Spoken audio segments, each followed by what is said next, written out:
உன் குடும்பத்துல இருக்கிற மற்றவர்களுக்கு உன் கவலை தெரியாம இருக்கலாம். ஆனா இந்த ஆத்தா கண்ணுல இருந்து எதையும் மறைக்க முடியாது. நான் என்ன தப்பு பண்ணுனேன்?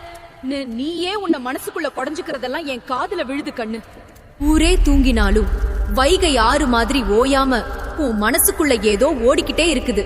அது எனக்கு தெரியும். ஒன்னு புரிஞ்சுக்கோ, எல்லா சோதனையும் தண்டனை கிடையாது.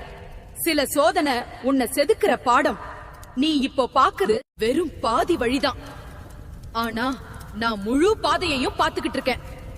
யாராவது உன்னை விட்டு போயிட்டாங்களா? ஐயோ போயிட்டாங்களே, இன்னும் உடைஞ்சு போகாத. உனக்கு துணையா ஒரு அம்மாவா எப்போதும் உன்னோடவே இருப்பேன். நீ ஒன்னே ஒண்ணு மட்டும் செய், என்ன மனசுல நினைச்சுக்கோ. எதற்கும் பயப்படாத. உன் வீட்டு வாசல்ல காவலா நிப்பேன். மற்றவர்களோட உன்னை ஒப்பிட்டு பார்த்து வருத்தப்படாத. நான் வர்றதுக்கு கொஞ்சம் நேரமாகலாம், ஆனா கண்டிப்பா கைவிட மாட்டேன். நீ கீழே விழுந்தா தாங்கிக்க இந்த ஆத்தா கை இருக்கு. நீ தனியா இல்லடா கண்ண. இது உன் அம்மன் தர்ற சத்திய வாக்கு.